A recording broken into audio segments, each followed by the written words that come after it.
Olá, seja bem-vindo, seja bem-vinda ao canal da Interintro. Eu sou o Ed Nascimento e eu tô aqui hoje para a gente continuar nossa conversa sobre felicidade.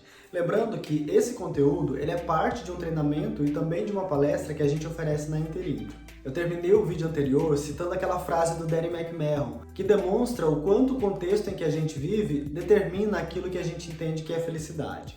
O contexto interfere na nossa visão do que é felicidade. A gente viu que para alguns felicidade é prazer, para outros felicidade é o viver virtuoso e para os cristãos, pelo menos para alguns cristãos, a felicidade ela envolve a dor. Eu vou explicar daqui a pouquinho. O contexto também influencia o jeito que a gente experimenta essa felicidade. Antes isso era mais privado, a felicidade era um sentimento privado e hoje ele é muito mais público.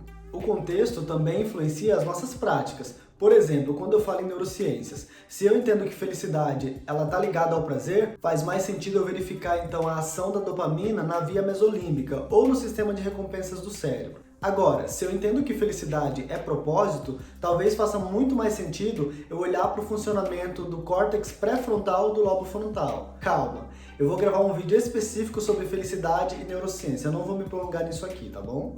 Eu só quero que você guarde desde já a ideia de que o contexto em que a gente está vivendo influencia em tudo quando o assunto é felicidade. Quando a gente olha para a pré-história, por exemplo, é muito provável que a felicidade tivesse mais ligada à satisfação das nossas necessidades. Aí eu estou falando de alimentação, de proteção, por exemplo. A gente precisa lembrar que o ambiente nessa ocasião era muito hostil, era muito instável. Pensa o que significava para essas pessoas, por exemplo, um trovão ou um eclipse. Tudo era muito ameaçador. Na Grécia Antiga, haviam várias visões diferentes sobre felicidade. A gente viu que para Sócrates, Platão e principalmente Aristóteles, a felicidade está ligada a um viver virtuoso. E esse viver virtuoso ele é alcançado a partir do uso da razão. E essa razão deveria se sobrepor aos prazeres. Essa ideia toda do viver virtuoso é o que a gente chama de eudaimonia. Já os estoicos defendem que o bem-estar do homem feliz ele não depende das condições externas. Cabe a ele controlar a sua reação frente ao que acontece fora dele. Epicuro defendia que os desejos são importantes e para ele, felicidade é aponia e ataraxia. Calma, eu vou explicar. Aponia é a ausência de dor física e ataraxia é a ausência de dor, de agonia mental. Ele defendia que era possível a gente alcançar esse estado de ataraxia mediante o conhecimento de si mesmo e do mundo. Em Roma, os poderes e os prazeres mundanos eram vistos como sinais de benevolência dos deuses. E a deusa Felicità estampava as moedas no auge do império. É claro que ao ver os excessos cometidos por essas pessoas escolhidas por Deus, começou-se a questionar esse poder ou essa influência da deusa Felicità. Quando a gente olha para a visão dos cristãos sobre a felicidade, há pelo menos duas linhas de pensamento diferentes. A primeira delas defende que nós somos filhos do pecado original e a gente está aqui na Terra, então, por conta disso, vivendo uma vida de sofrimento. E que somente a morte, caso a gente fosse escolhido por Deus, seria o momento da libertação. O momento em que a gente iria para o paraíso, para a terra prometida, onde jorraria leite e mel. Então, se antes a gente evitava, a gente fugia do sofrimento, agora a gente aceita ele e até procura por ele. É só você pensar no caso, por exemplo, das penitências que são auto-infligidas e no jejum. Esse sofrimento, ele é aceito com paciência porque ele é entendido como um caminho para a felicidade eterna, vinda, é claro, depois da morte. A outra linha cristã, que olha para a felicidade, especialmente após a Reforma Protestante, defende que a morte de Cristo simboliza o perdão do pecado original e que por isso, a partir das nossas ações e da nossa fé, é possível ter uma vida de bênçãos aqui na Terra mesmo. Essa visão defende que Deus quer nos ver felizes e que a tristeza é uma coisa do diabo. Independentemente da visão, há uma ideia de que Deus governa e de que há um plano. É interessante perceber que mesmo criticando coisas terrenas como sexo, poder, riqueza e orgulho, e deixando claro que não somos capazes de conceber aquilo que nos espera no paraíso, nem olhos viram, nem ouvidos ouviram, mesmo assim, a igreja apresenta as recompensas recorrendo aos prazeres e também aos sentidos. É o caso de falar de leite e mel, e não de pimenta e sal, por exemplo. Já no Renascimento, o homem não é mais visto como pecador, e sim como um nobre, criado à imagem de Deus. Cabe aqui uma curiosidade. O sorriso o símbolo universal da felicidade, especialmente depois da criação do emoji smile, era retratado na arte no período arcaico da Grécia Antiga. Com a arte cristã, somente figuras religiosas eram retratadas com sorriso. E foi só com o Renascimento que o sorriso das pessoas comuns passou a ser registrado. É o caso, por exemplo, da Mona Lisa de Leonardo da Vinci. Que sorriso, hein? Um sorrisão! Para a gente ter uma ideia da abrangência da preocupação com o tema felicidade, o filósofo John Locke, ele dizia que a gente tem que olhar para todas as coisas pensando em felicidade e olhar para a felicidade pensando em todas as coisas. Thomas Hobbes, o criador da frase "o homem é o lobo do homem", dizia que a felicidade é apenas o avanço do nosso desejo, de um objeto para outro, sem nunca cessar. Foi no Renascimento que a felicidade passou a ser considerada como um objetivo de vida, e ela era possível ser alcançada sem Deus, sem sorte ou sem destino, recorrendo apenas ao homem. Falando agora sobre outro período, no Iluminismo, as pessoas se sentiam no direito de buscar respostas para os problemas da vida usando o conhecimento e as ciências. A felicidade no Iluminismo era representada pela tentativa de maximizar o prazer e minimizar a dor.